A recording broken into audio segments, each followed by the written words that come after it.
And welcome back. Well, national best-selling Whitefish Bay author Nick Petrie says he sometimes goes to Bradford Beach just to watch those big waves roll in. And he says Lake Michigan reminds him just how small we are in relation to the enormity of the natural world. Well, we are happy to welcome Nick back to the Morning Blend because today is the release of his newest thriller, The Breaker. This time, the main character, Peter Ash, who you may remember, is a war veteran struggling with PTSD and is living a low-key in Milwaukee life. All right, and to hear more from Nick Petrie about the 6th installment in the Peter Ash series, catch him in a virtual conversation tonight with Jim Higgins of the Milwaukee Journal-Sentinel. It's happening at 7 o'clock, so that's exciting. Good to see you, Nick. How are you? Oh, I'm good. How are you? Thanks so much for having me back. Absolutely. I'm so excited to have you here today. So here's the deal.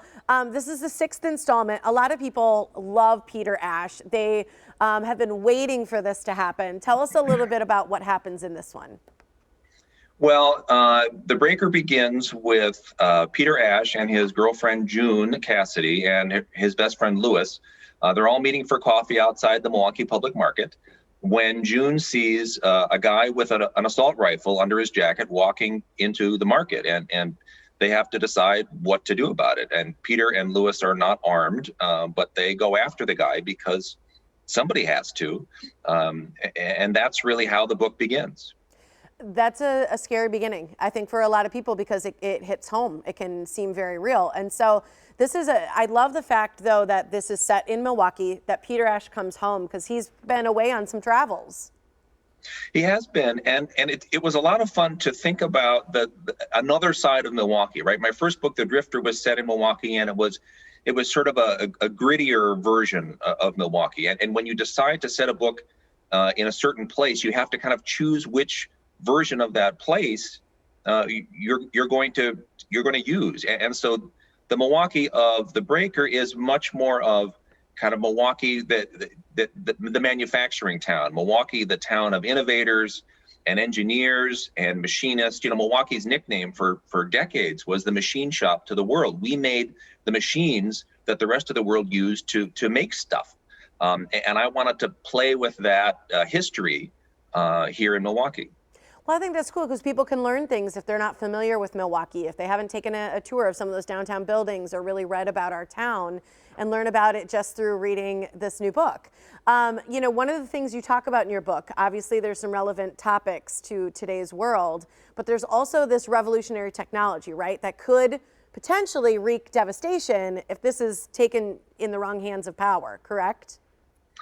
Well, yes, and technology is always a double-edged sword, right? We can use it for good, or we can use it for ill, and that's an issue I'm really interested in. And my goal was to sort of illuminate that idea in this book, and also the idea that the tech world is really run by a few hundred people, and they are making decisions that have ramifications for the rest of the world.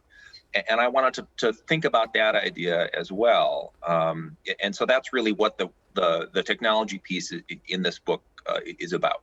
There's no denying that. I think that's a very true statement right now.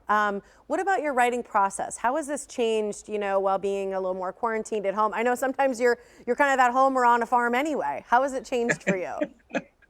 Well, day to day, it hasn't changed much. I'm really lucky in that I get to work from home, and I'm not a frontline worker, so I'm not confronting COVID every day.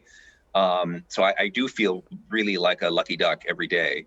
But also, like everybody else, it's concerning. The world is kind of a scary place sometimes, and my life as a writer means I have to sort of tune out the world and tune into what's happening in my subconscious. And it's hard to do when, the world, at some points in the last, 8 months, 10 months has really felt like it was falling apart. And so it's really about discipline and trying to stay off social media and trying to leave the news for the end of the day and to make sure I take care of myself, spend time, with my sweetheart, spend time talking to friends when I can do that safely. Get some exercise. It's all the stuff that we all, are trying to do in order to stay sane in this challenging time. It's so true. I mean, I don't know, you probably didn't hear this, but I've asked for some good old-fashioned letters. I think, to your point, picking up a book, a tangible book, and going through it is another way that we can just sort of reconnect with things that fill us up, fill our soul in a positive way, or intrigue our mind in an interesting way that's not going to leave us with those feelings. So here's the deal. You're doing this talk with Jim Higgins. People can find you doing that. What will they hear from you? Well, Jim is great. Jim is the art editor of the Milwaukee Journal Sentinel, and he asks the most interesting questions. He is such a smart guy. And we'll be at Boswell Books virtually, so you can go to the Boswell Books website and their events page, and you'll find a link to join us. So we'll talk about Milwaukee, we'll talk about the book, we'll talk about writing. Jim always has an interesting take on things. I'm really looking forward to this. Oh, Nick, we're so happy you joined us again. Good to see you. Likewise, thanks for having me. I miss being on the yellow couch. Maybe another year. So badly. There will be a time, I promise. Good to see you, though. And until then, yeah, take care.